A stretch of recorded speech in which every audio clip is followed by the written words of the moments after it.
സുഹൃത്തുക്കളെ എല്ലാവർക്കും നമ്മുടെ പുതിയ വീട്ടിലേക്ക് സ്വാഗതം. ആദ്യം തന്നെ നമ്മുടെ ഈ വീഡിയോ കാണുന്ന എല്ലാ ആളുകൾക്കും അവരുടെ കുടുംബത്തിനും എല്ലാ ആളുകൾക്കും അവരുടെ സന്തോഷവും സമൃദ്ധിയും അല്ലെങ്കിൽ ഐശ്വര്യവും നിറഞ്ഞൊരു ദിവസമാവട്ടെ എന്ന്. അതേപോലെ തന്നെ എല്ലാ ആളുകൾക്കും ഈദ് മുബാറക്ക്.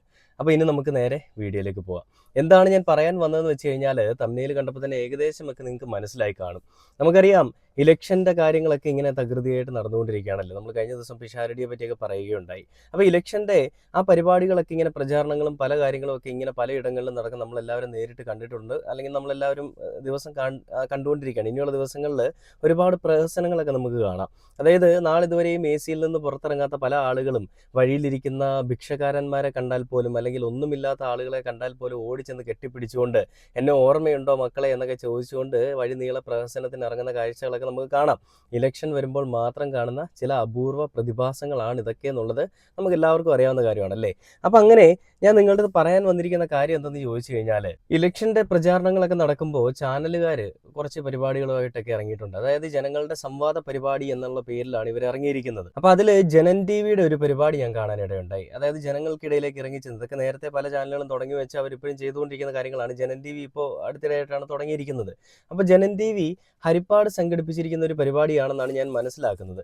ആ പരിപാടിയിൽ വെച്ചിട്ട് ഈ BJP എന്താണ് നമ്മുടെ രാജ്യത്തിന് വേണ്ടിയും നമ്മുടെ കേരളത്തിന് വേണ്ടിയും ഒക്കെ സംഭാവന ചെയ്യുന്നതെന്നും കേരളത്തിലെ ജനങ്ങളുടെ സ്വൈര്യ ജീവിതത്തിന് വേണ്ടിയിട്ട് BJP ചെയ്യുന്ന സംഭാവനകൾക്കപ്പുറത്തേക്ക് വേറെ ഒരാൾക്കും ചെയ്യാൻ സാധിക്കില്ല. BJP ആണ് നല്ല രീതിയിൽ കേരളത്തിലെ ജനങ്ങൾക്ക് വേണ്ടിയിട്ട് വാദിച്ചുകൊണ്ടിരിക്കുന്ന, അല്ലെങ്കിൽ കേരളത്തിലെ ജനങ്ങളുടെ സ്വൈര്യ ജീവിതത്തിന് വേണ്ടിയിട്ടും കേരളത്തിലെ മുസ്ലിങ്ങൾക്ക് വേണ്ടിയിട്ടും എല്ലാം അഹോരാത്രം പണിയെടുക്കുന്നതെന്നൊക്കെ പറഞ്ഞുകൊണ്ടാണ് ആ കൂട്ടത്തിലിരിക്കുന്ന ചില ആളുകൾ, ചില സംഘിക്കുട്ടന്മാരും സംഘിപുത്രന്മാരും സംഘിപുത്രികളുമൊക്കെ വാദിക്കുന്നത്. അങ്ങനെ വാദിക്കുമ്പോഴും ഇവർക്ക് ഏറ്റവും കൂടുതൽ എടുത്തു പറയാനുള്ളത് ഇടതുപക്ഷത്തിൻ്റെ പോരായ്മകളെ പറ്റിയാണ്. എന്നാൽ ഇടതുപക്ഷത്തിൻ്റെ പോരായ്മകളെന്ന് ഇവർ പറയുന്ന പല കാര്യങ്ങളും അത് ഇടതുപക്ഷത്തിൽ വിശ്വസിക്കുന്ന, അല്ലെങ്കിൽ സാധാരണക്കാരിൽ സാധാരണക്കാരായിട്ടുള്ള എല്ലാ പാർട്ടിയിലും വിശ്വസിക്കുന്ന, അല്ലെങ്കിൽ നല്ല നന്മകൾ ചെയ്യുന്ന ആളുകളിൽ മാത്രം വിശ്വസിക്കുന്ന ആളുകൾക്ക് ഉൾക്കൊള്ളാൻ പറ്റിയെന്ന് വരില്ല. അങ്ങനെ ഉൾക്കൊള്ളാൻ പറ്റാത്ത ഒരാൾ തന്നെയാണ് ഞാനൊരു ഇടതുപക്ഷ പാർട്ടിയിൽ വിശ്വസിക്കുന്നതോ അല്ലെങ്കിൽ ഇടതുപക്ഷ അനുഭാവിയോ അല്ലെങ്കിൽ വലതുപക്ഷമോ BJP ഒന്നുമല്ല. ഞാനൊരു സ്വതന്ത്രമായിട്ട് ചിന്തിക്കുന്ന ഒരാളാണ്, നിങ്ങൾക്ക് എല്ലാവർക്കും അറിയാം. അപ്പം അങ്ങനെ BJPയുടെ തട്ടകത്തിൽ, അല്ലെ BJP വന്നിരിക്കുന്ന ആ ഒരു അവരുടെ തട്ടകം എന്ന് പറയാൻ പറ്റില്ല, അവരുണ്ടാക്കി വെച്ചിരിക്കുന്ന ഒരു തട്ടകത്തിൽ ഒരു പെൺപുലി കയറിയിട്ട് ഇവന്മാരെ എല്ലാം വലിച്ചു കീറി അങ്ങ് നാശമാക്കി കളയുന്ന ഒരു കാഴ്ചയാണ് ഞാൻ കണ്ടത്. ഞാൻ ആ ഒരു കാഴ്ച നിങ്ങളെയും കൂടെ കാണിച്ചു തരാം. പുള്ളിക്കാരി CPIMൻ്റെ ഒരു അനുഭാവിയാണ്, അവിടുത്തെ ഒരു പ്രതിനിധിയാണെന്നൊക്കെയാണ് ഞാൻ മനസ്സിലാക്കുന്നത്. പുള്ളിക്കാരി എടുത്തു പറയുന്ന കുറച്ച് കാര്യങ്ങളൊക്കെ ഉണ്ട്. തിരുവനന്തപുരത്ത് VV രാജേഷ് എന്ന് പറയുന്ന മേയർ വന്നിട്ട് എന്തൊക്കെയോ വലിയ കാര്യങ്ങളൊക്കെ ഉണ്ടാക്കി വെച്ചു എന്നൊക്കെ ഇവർ പറഞ്ഞു. അങ്ങനെ പല കാര്യങ്ങളും, ഇത് ഹരിപ്പാട് മാത്രമല്ല പലയിടങ്ങളിലും ഇവർ ഈ പരിപാടി നടത്തിയിട്ടുണ്ട്. അപ്പം അങ്ങനെ ഒരു സ്ഥലത്ത് നടത്തുമ്പോൾ ഉണ്ടായൊരു വീഡിയോ ആണെന്നാണ് ഞാൻ മനസ്സിലാക്കുന്നത്. അപ്പം അങ്ങനെ പലയിടങ്ങളിലും BJP ഞങ്ങൾക്ക് വേണ്ടിയിട്ടും കേരളത്തിന് വേണ്ടിയിട്ടും വലിയ രീതിയിലുള്ള കാര്യങ്ങളാണ് ചെയ്യുന്നതെന്നൊക്കെ പറഞ്ഞുകൊണ്ട് മെഴുകിയപ്പോൾ ആ കൂട്ടത്തിലുള്ള ആണത്തമുള്ളവന്മാർ ഇവന്മാരുടെ അടുത്ത് മര്യാദയ്ക്ക് പരിപാടികൾ നടത്തണം, തോന്നിവാസങ്ങൾ പറഞ്ഞുകൊണ്ട് നടത്തരുതെന്നൊക്കെ പറഞ്ഞുകൊണ്ട് കയ്യേറ്റ ശ്രമമൊക്കെ ഉണ്ടായി. അനിൽ എന്ന് പറയുന്ന ഒരു വാർത്താ അവതാരകനുണ്ടല്ലോ, സംഘികൾക്ക് വേണ്ടിയിട്ട് അഹോരാത്രം പണിയെടുക്കുന്ന മറ്റൊരു സംഘിപുത്രൻ, ആ സംഘിപുത്രനെ വരെ വലിച്ചു കീറുന്ന രീതിയിലുള്ള കാര്യങ്ങളാണ് ഉണ്ടായത്. അപ്പം ഞാൻ ആ പെൺപുലിയുടെ ആ ഒരു പത്രസമ്മേളനം, അല്ലെങ്കിൽ ആ പെൺപുലിയുടെ കുറച്ച് വാക്കുകൾ ഞാൻ നിങ്ങളൊന്ന് കാണിച്ചു തരാം. അത് കേട്ടിട്ട് നമുക്ക് എന്തായാലും ബാക്കി വീഡിയോയിലേക്ക് വരാം. ഈ പൈപ്പ് ലൈനെ കുറിച്ചും ജലം ആളുകളിലേക്ക് എത്തുന്നതിനെ കുറിച്ചും വലിയ വ്യാകുലരായി സംസാരിക്കുന്ന കേട്ടു. നിങ്ങളൊക്കെ തിരുവനന്തപുരം കോർപ്പറേഷനിൽ ഇൻഡോർ മാന്ത്ര എന്ന് പറയുന്നത് കേട്ടല്ലോ. ഇൻഡോറിലെ ആ പൈപ്പ് ലൈൻ പൊട്ടി എത്ര പേര് മനുഷ്യന് മരിച്ചു. പിന്നെ കുറച്ചു മുമ്പേ സംസാരിച്ചു നിങ്ങളുടെ ഗണഗീതമൊക്കെ ദേശീയഗാനമാക്കിയിട്ടുണ്ടെന്ന്. ഭരണഘടനാപരമായിട്ട് ഒരു മുനിസിപ്പൽ കോർപ്പറേഷനിലെ സത്യപ്രതിജ്ഞ പറഞ്ഞിട്ട് കേട്ടിട്ട് പോയാൽ മതി. മുമ്പ് പറഞ്ഞിരുന്നു ദേശീയഗാനമാണോ നിങ്ങൾ പറഞ്ഞു. ഇവിടെ സ്വാതന്ത്ര്യ സമര സേനാനികൾ ഗീതമൊക്കെ അങ്ങ് ശാഖയിലും അമ്പലത്തിലും പോയി പാടിയാൽ മതി. ഇത് ഈ രാജ്യം ഇന്ത്യയാണ് കേട്ടല്ലോ. പിന്നെ പറയാനുള്ളത്, നിങ്ങളുടെ ഗണഗീതമൊക്കെ നിങ്ങളുടെ മറ്റെവിടെയെങ്കിലും കൊണ്ടുപോയിട്ട് അങ്ങോട്ട് ദേശീയ ഗാനമാക്കിയാൽ മതി.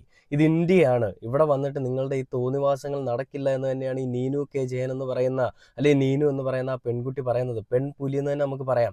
പലരും അതിന് പേര് കൊടുത്തിരിക്കുന്നത് സംഘികളുടെ മടയിൽ ചെന്നുകൊണ്ട് സംഘികളെ വലിച്ചു കീറിയെന്നാണ്. ശരിക്കും സംഘികൾക്ക് പറയാനായിട്ട് ഇവിടെ മടയില്ല എന്നുള്ളൊരു വാസ്തവമാണ്. അങ്ങനെ ഇരുന്ന കമന്റുകളോട് എനിക്ക് അത്ര യോജിപ്പില്ല. സംഘികളുടെ മട എന്നൊക്കെ പറയുന്നത് അങ്ങ് UP-യിലും ബീഹാറിലും ഗുജറാത്തിലും ഒക്കെ ആണല്ലോ. ഇവിടെ അങ്ങനെ ഒരു മട ഉണ്ടാക്കി കൊടുക്കാനായിട്ട് നമ്മൾ നമ്മളാരും ശ്രമിക്കുന്നുമില്ല. ഇവിടെ അങ്ങനെ മട ഇനിയോട്ട് കിട്ടാനും പോകുന്നില്ല. അപ്പം ഇങ്ങനെ വലിയ രീതിയിലുള്ള പ്രഹസനവുമായിട്ട് എന്തൊക്കെയോ ഞങ്ങൾ വലിയ രീതിയിലൊക്കെ ചെയ്യുന്നവരാണ്, ഞങ്ങൾ ചെയ്യുന്നത് പോലെയൊന്നും നിങ്ങളുടെ ഇടതുപക്ഷത്തിനോ വലതുപക്ഷത്തിനോ ഒരാൾക്കും ചെയ്യാൻ സാധിക്കില്ല എന്നൊക്കെ പറഞ്ഞുകൊണ്ട് മെഴുകിക്കൊണ്ടിരുന്ന, അല്ലെ ആ മെഴുകലുകളിൽ വിശ്വസിച്ച് ആത്മപുളകിതം കൊണ്ടുകൊണ്ടിരുന്ന ഒരു കൂട്ടം ആളുകൾക്കിടയിലേക്കാണ് ഈ പെൺകുട്ടി ഇറങ്ങി ചെന്നിട്ട് തൻ്റെ ആ ഒരു എന്താ പറയുക സ്ഫുടതയോടു കൂടിയുള്ള ഒരു സംസാര ശൈലി, അല്ലെ എല്ലാ കാര്യങ്ങളെ പറ്റിയും ദീർഘവീക്ഷണത്തോടു കൂടിയുള്ള ഒരു സംസാര രീതിയിൽ ആ കാര്യങ്ങൾ എടുത്തു ചോദിക്കുന്നത്. അങ്ങനെ ചോദിക്കുമ്പോൾ അവതാരകനായിട്ടുള്ള അനിൽ അടക്കമുള്ള അവിടെ പിടിച്ചു നിർത്തിയിരിക്കുന്ന സംഘികളുടെ പുത്രന്മാരായിട്ടുള്ള ഒരാൾക്ക് പോലും തിരിച്ച് മറുപടി കൊടുക്കാനായിട്ടുണ്ടായിരുന്നില്ല എന്നുള്ളതാണ് മറ്റൊരു വാസ്തവം. എന്തും മറുപടി കൊടുക്കാനില്ലാതെ വരുമ്പോൾ എന്താ ചെയ്യുന്നത്? ശബ്ദമുണ്ടാക്കും. പറയുന്ന ആളുകളെ നിശബ്ദരാക്കാൻ ശ്രമിക്കും. അതാണല്ലോ ഇവരുടെയൊക്കെ അജണ്ട എന്ന് പറയുന്നത്. ശബ്ദമുണ്ടാക്കുന്നവരെ നിശബ്ദരാക്കുക എന്നുള്ളൊരു അജണ്ട ഇവർക്ക് എല്ലാവർക്കും ഇവരുടെ ഉള്ളിലുണ്ട്. ആ ഒരു അജണ്ട വെച്ചുകൊണ്ട് ഇവർ സംസാരിക്കാൻ ശ്രമിച്ചു. പക്ഷെ ആ പെൺകുട്ടി പറഞ്ഞത്, കുറച്ച് മുമ്പ് നിങ്ങൾ കുറച്ച് കാര്യങ്ങളൊക്കെ പറഞ്ഞല്ലോ, ഞാൻ പറയുന്നത് കൂടി കേട്ടിട്ട് പോയാൽ മതി എന്നുള്ളൊരു ധാർഷ്ട്യത്തോടു കൂടി, അല്ലെങ്കിൽ ഞാൻ പറയുന്നതോട് നിങ്ങൾ കേട്ടാലേ പറ്റൂ എന്നുള്ളൊരു ധാർഷ്ട്യത്തോടു കൂടി തന്നെ സംസാരിക്കുന്ന ഒരു രീതിയാണ്. ബാക്കി വീഡിയോ കണ്ടുപോകാം. പൊതുമരാമത്ത് ബി ജെ പിയുടെ ആളോടാണ് നിങ്ങളുടെ ബി ജെ പിയുടെ സംസ്ഥാന അധ്യക്ഷൻ രാജീവ് ചന്ദ്രശേഖർ പറയുകയുണ്ടായി, പൊതുമരാമത്ത് വകുപ്പ് മന്ത്രിയെ മരുമകൻ എന്നൊരു വിശേഷണം ചേർത്ത് വിളിച്ചു. ദേശീയപാതയ്ക്ക് വേണ്ടി മുഹമ്മദ് റിയാസ് ഈ കേരളത്തിന്റെ പൊതുമരാമത്ത് വകുപ്പ് മന്ത്രിയാണ്. പൊതുമരാമത്ത് വകുപ്പ് മന്ത്രിയുടെ എന്താണ് വകുപ്പെന്നറിയില്ലെങ്കിൽ സാമാന്യ ബോധമുള്ളവരായി നിങ്ങളൊക്കെ വളർന്നു വരണമെന്നാണ് പറയാനുള്ളത്.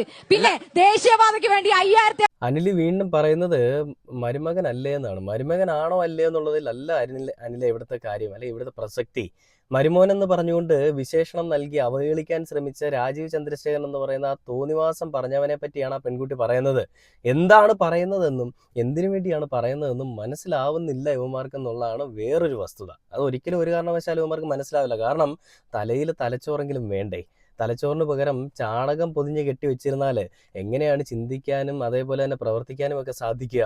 ചാണകത്തിൻ്റെ ആ ഒരു ഉന്മാദ ലഹരിയിൽ ഇങ്ങനെ പുളകം കൊള്ളുന്ന ആ ഉന്മാദ ലഹരിയിൽ ഇങ്ങനെ ആനന്ദം കണ്ടെത്തുന്ന ഒരു ടീംസാണല്ലോ ഈ സംഘികളെന്ന് പറയുന്നത്. ഞാൻ ഈ സംഘികളെന്ന് പറഞ്ഞുകൊണ്ട് എപ്പോഴും ഇങ്ങനെ കളിയാക്കുന്നൊന്നുമല്ല, പക്ഷേ ഇതാണൊരു വാസ്തവം.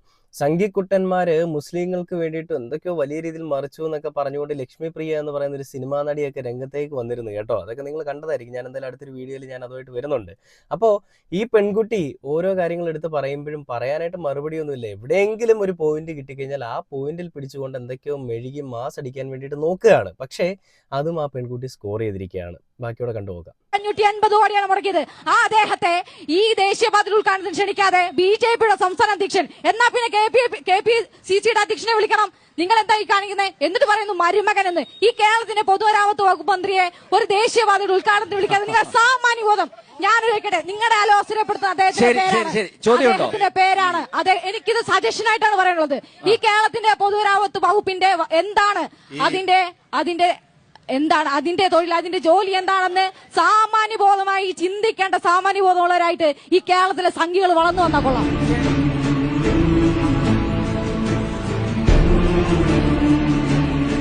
പൊന്നുമക്കളെ, എന്താണ് പൊതുമരാമത്ത് വകുപ്പ് അല്ലെങ്കിൽ എന്താണ് കേരളത്തിൽ നടക്കുന്നതെന്ന് ചിന്തിക്കാനുള്ള സാമാന്യ ബോധമുള്ളവരായിട്ട് കേരളത്തിലെ സംഘികൾ വളർന്നു വന്നാൽ ഏറ്റവും നല്ലതായിരിക്കുമെന്ന് സംഘികളുടെ മുഖത്ത് നോക്കിയൊരു മറുപടി ആ പെൺകുട്ടി കൊടുക്കുകയുണ്ടായി. അതങ്ങനെ പറഞ്ഞിട്ടാണ് ആ ഒരു സംവാദം ആ പെൺകുട്ടി അവിടെ അവസാനിപ്പിക്കുന്നത്.